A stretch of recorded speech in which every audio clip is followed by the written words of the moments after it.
I wanted to look at the different love languages that INFJs have. There seems to be quite a range of them on Quora, which I thought was quite interesting. I've also done the test myself, and I'll leave a link to it in the description below. It's called 5lovelanguages.com. My result is quality time above everything else, which I think makes the most sense for being an INFJ. That's what I've seen the most with people talking generally. They seem to think that INFJs will value spending time uninterrupted, no distractions such as technology, TV, that sort of thing. Just one-on-one, being able to communicate with each other. And that's definitely true for me. That stood out more importantly than any others. Another thing I found is gifts tends to be quite low down for many people. I've also found that myself. It's not that we don't like them, it's just that we value other things more highly than receiving gifts. So for some other people, they found that there's a mixture between quality time and words of affirmation for being right at the top for them, which I can understand.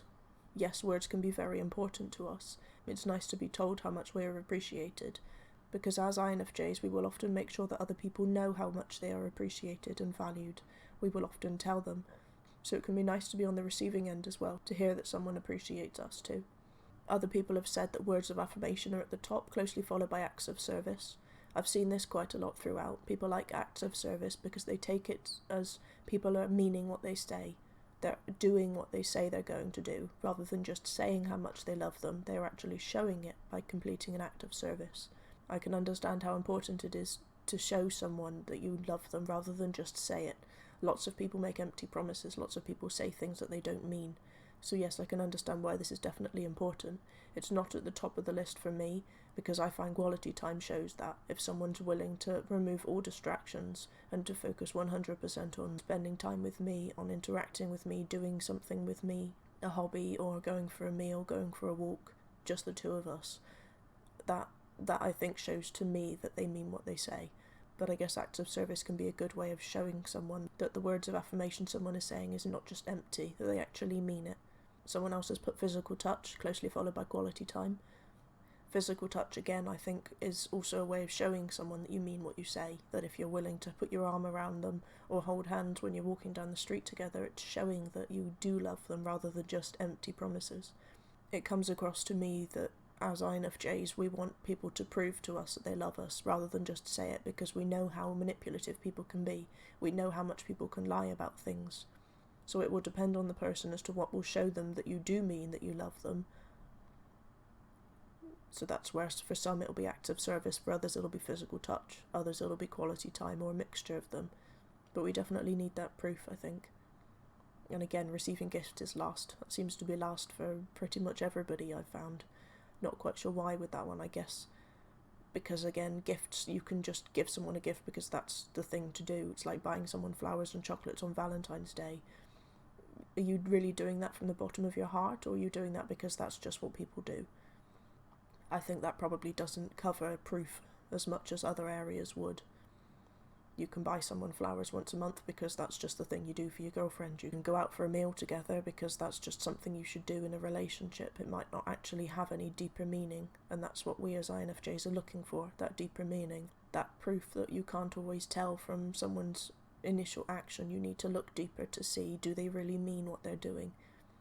I guess we think it's less likely that someone's going to be faking loving us if they are always doing things for us, if they are always holding our hand, hugging us, touching our face, or if they are always wanting to spend one-on-one time with us, instead of doing one of their hobbies or something that in our eyes they might potentially enjoy more. If they're willing to sacrifice something for us, it shows us that they must genuinely care about us. I think that's probably the most important underlying trait that we're all looking for when we're trying to figure out what our love language is as INFJs.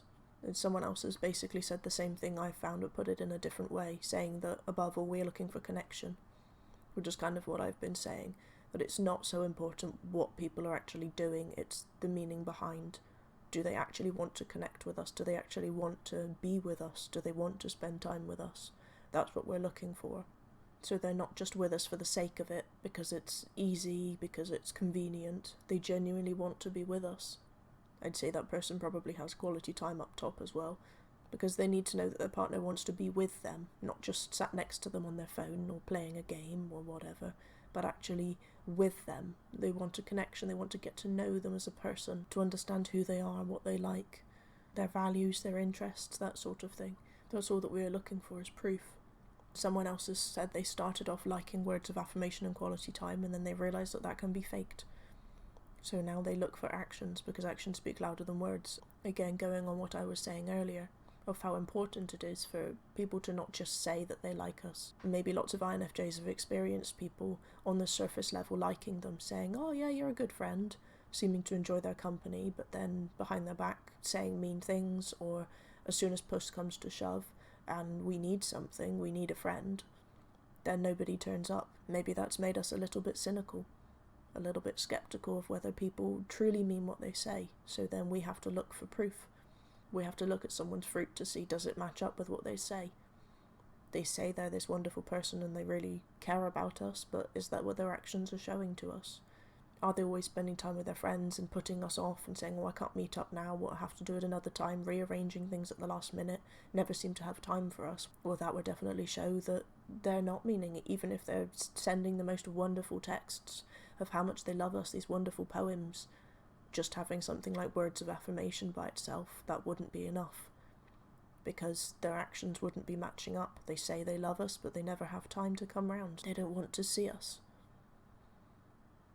I think that's why there's always something that provides that proof. Physical touch you can only do when you're actually there, present. You've got to put down whatever you were doing and turn to the person and then make an effort to show them that you love them.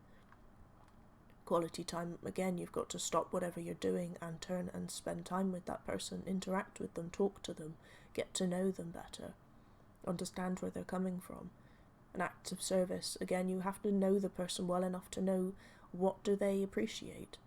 Maybe you can cook for them, but actually they really, really love cooking. It's the highlight of their day. Well, then you're not doing an act of service.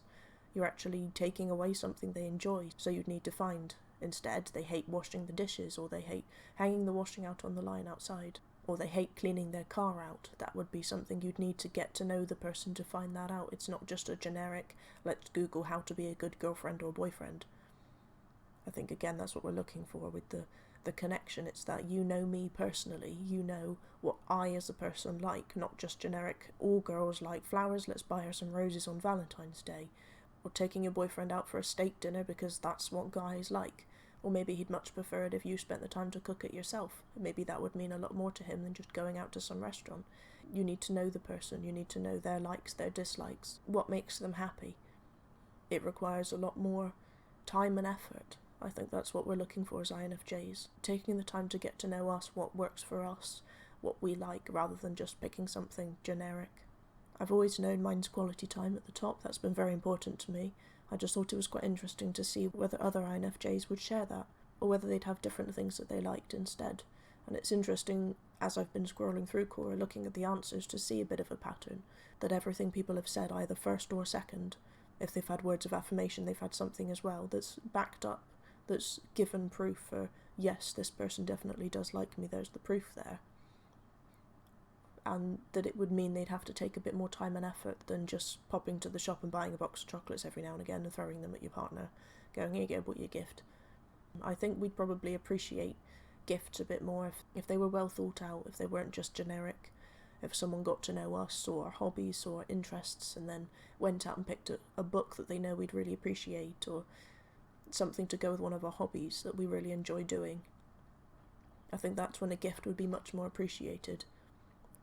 But I know for me that there are much more important things than gifts. I tend to think of it as, could something be taken away completely from my relationship and would I still feel loved and happy? If I never ever received a gift from my partner ever, I'd still be happy. But if I never got to spend any time just one-on-one, me and him, going for a walk somewhere, eating a meal out somewhere again whenever we can do that, then I definitely would struggle. If we never got to spend that time, just the two of us, I would really struggle with that. The same as if I never got to hug him again or hold his hand. I'd struggle a lot with that. I think if I never heard him say that he loves me, I would struggle with that too. Yes, I could see it in his actions, but it is nice to hear as well. That's why that's a bit further down the list for me. It's still important, but there are more important things that if I didn't have them, I would struggle an awful lot more, feeling loved and appreciated. But yeah, I just thought maybe this was interesting to have a look through, to see what the different love languages are for INFJs. so I wasn't sure if they'd all be the same or if they'd all be massively different. But it's interesting to see the pattern that quality time is always quite high up there, as is something that shows proof, and that gift is often the last thing on the list. It's the lowest down for all of us. I thought that was quite interesting to see. Again, I wonder if it would go up if it was a hand-picked gift that someone had really taken the time to get to know us and then chosen something specific, but that's often quite difficult to do. So yeah, I hope you found this interesting. As always, thank you for your time.